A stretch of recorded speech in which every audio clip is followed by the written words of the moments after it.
Protect Cosmic Donkey! Oh, that was awesome. Thank you so much, man. Yeah, man. Yo, what is up, guys? Cosmic got me here. Today we're talking about something I noticed deep within the Marvel Rivals ranked experience that I call the laziness problem. Now, let me be real up front. I am not trying to dog on support players themselves. This is a systemic issue created by the game, slowly buffing supports in a way that facilitates ultimate focus fights rather than the 1v1 engagements and mid-fight pressure that used to define better play.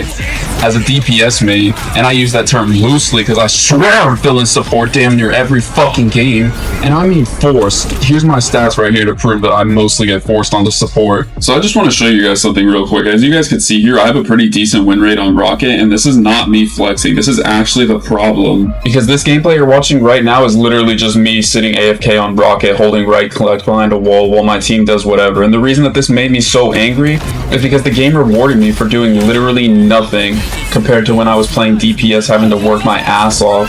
I was playing Wolverine earlier in the match, dashing, landing kidnaps, setting up perfect picks every time, but no one ever focused the people I dragged in.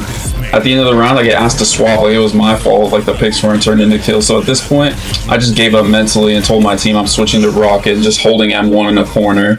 But somehow, this was more frustrating than losing because it didn't feel like I outplayed anyone. It felt like the game was telling me to stop trying, stop making plays, just go sit on support and let ult economy handle everything. And don't think that I got away with murder, just having a one-time getaway from being able to heal buff for 2 rounds without being noticed at all. I was literally typing in chat, yo, please come push me, don't make this boring. But support hasn't always been this boring, so let's take a look at the early history of support to see where everything went wrong. Alright, let me take you back to Season 0 for a second because this part matters. Support in Season 0 was hard as fuck. No questions about it. You were dealing with constant dive pressure, non-stop poke, and a player base that was still trying to figure out how to play the game. When it came to dive specifically, part of the problem was that dive pumps were genuinely strong, but the other part was that people just didn't know how to beat it yet. Teams didn't peel properly, supports didn't know their safe rotations, and DPS weren't used to turning and protecting backlines. It was chaotic, but at least there was counterplay once players learned.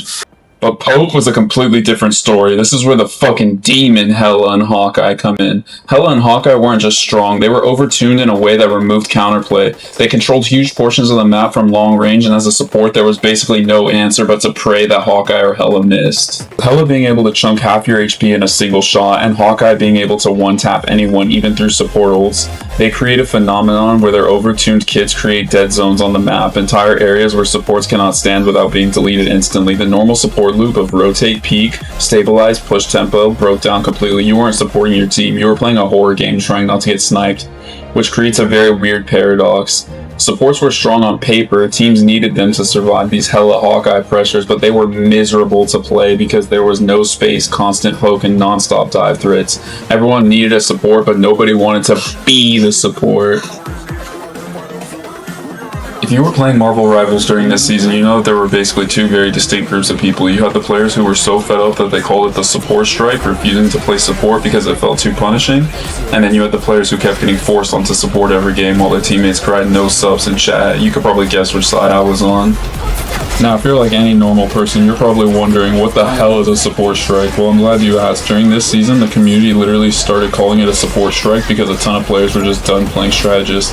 And a big part as to why it blew up was because the most popular streamer at the time, Necros, a guy known for his Spider-Man gameplay, had this to say about support players. This is why I hate support players, guys. I hate support players because they are literally allergic to good takes. They're idiots and I hate them. And here's the thing, whether or not you agree with Necros or whether you think support is busted or not, at this point this marked a shift in the community. Suddenly players were actively deciding not to queue support, not because the role didn't matter, but because the environment made it feel thankless and unfun. But of course someone had to still play support, so more often than not it fell to whoever got forced onto it. This strike didn't just expose frustration, it shaped the meta response. Devs started buffing supports more and more to try and give us better survivability and utility. The idea was to make support more viable so that teams wouldn't hate the role or feel like it was impossible. Even though those supports did get more tools through their buffs, however, they slowly tilted engagements towards healing and survivability until ultimates hit, rather than trying to push for aggressive kills. So, by this point in the game's evolution, something strange had started to happen. Instead of fights being about mid-fight pressure, positioning, or punishing mistakes, matches were increasingly decided about whoever got their support ultimates first. This created the feeling of a lazy meta, not because players stopped trying, but because the game state increasingly rewarded survival and ult windows over proactive playmaking, and one of the clearest examples of this was the rise of the triple support compositions, in which Boger had this to say about it.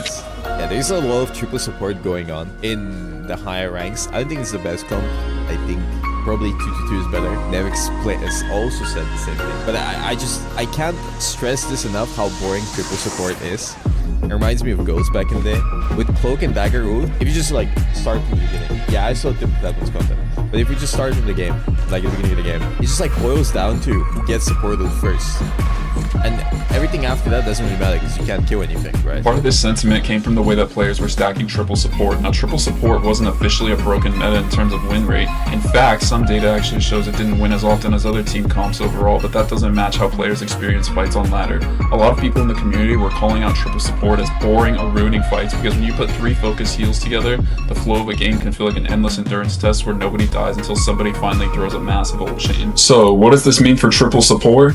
Well, it means that Luna, Inviswoman, and Cloak were the top 3 characters in the game, despite their win rate, meaning that people were playing triple support Luna, Invis, Cloak, and Dagger every single game, regardless of whether it was winning or not.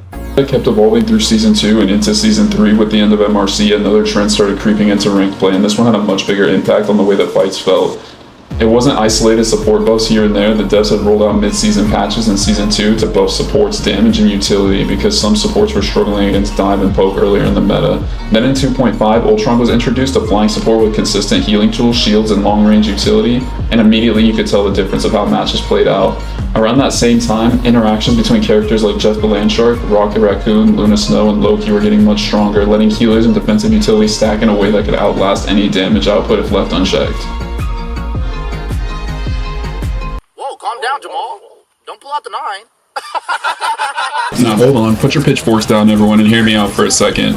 A lot of people who play this game talk like it's full of DPS 1 tricks, but according to the data, that just isn't true. Support ended up appearing in a lot more matches. In fact, support has some of the most played roles overall simply because of how triple support and high sustained meta push towards survivability comps. Part of that is skewed because support has fewer total heroes to choose from compared to DPS. However, that means that the DPS are going to look less common on paper than they should be. This doesn't change the core problem. DPS as a role has been getting squeezed hard by how team fights are resolving, especially ones with triple support comp and ranks. Alright, let's do a little thought experiment right quick. I want you to picture every DPS in the game. Yes, every single one of them. Alright, now let's check the reality of which DPSs are actually viable, not just for fun or nostalgia picks, but and what we see here is that over half of the DPS are completely not viable into triple support comps. Seriously, when you break it down, there's only a handful of duelists who actually do enough damage to punish the healing spam and stack sustain. The rest just kind of get fucked. Now, let me be clear, this isn't to say that if you play these off-meta characters, you can't carry your team. I mean, for fuck's sake, I mean fantastic, but here's the truth. If you're running one of these off-meta DPS picks in a sustained ult-heavy environment, your team is much more likely to blame you for it. They'll be like, why aren't you killing the supports? And honestly, there isn't much that you could do about it in most cases. If there's something else you want to map out that's important here, 90% of these characters that are viable are the ranged poke characters. They whittle and prod and hope you eventually die, but when triple support keeps stitching people back together, poke just flat doesn't matter unless you can burst someone down instantly. The characters that are melee, yeah, most of them also get fucked by the sustained meta too, unless they can off-angle crazy aggressively and actually put someone in the dirt before the healing outpaces them. Melee can't break that sustained window, they're basically a no-fly zone too. So it's not just DPS that are not viable against triple support, it's the meta itself warped into a space where only a few picks with real burst damage, kill pressure, or huge ult potential actually have a chance to shine. The rest, they just fucking struggle to do anything.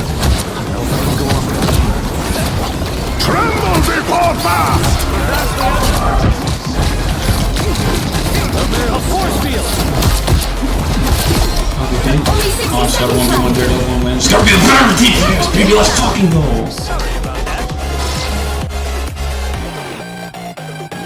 So, after everything we just broke down, the way supports evolved, the rise of triple support, the ult-dependent fights, the way DPS viability got squeezed, what does this all actually mean for Marvel Rivals right now? Here's the most honest takeaway. The game didn't suddenly become bad because support players are lazy or don't try. That's not what I'm saying at all. It became this way because the underlying incentive structure of the meta has shifted. Healing output, ult economy, and defensive scaling were buffed in ways that made sustained survival and ultimate trades more value than pure mid-fight aggression. And that's not something support players can control. That's something that the devs engineered over time with balance patches, character kit changes, and role enhancements. So if you're a support main watching this, please don't rip me in the comments. I'm not talking to you. I'm talking about how the system pushes fights into a place where everyone ends up playing like they're in a slow ult arms race instead of a tactical pressure-focused game. And yeah, the structural shift has affected every role. Supports feel like they're just healing until the next wheel spin. DPSs feel like half the roster is useless unless they build around ult windows. And tanks are stuck trying to peel and mitigate bots instead of space controllers. All of this stems from a meta that rewards survival more than execution.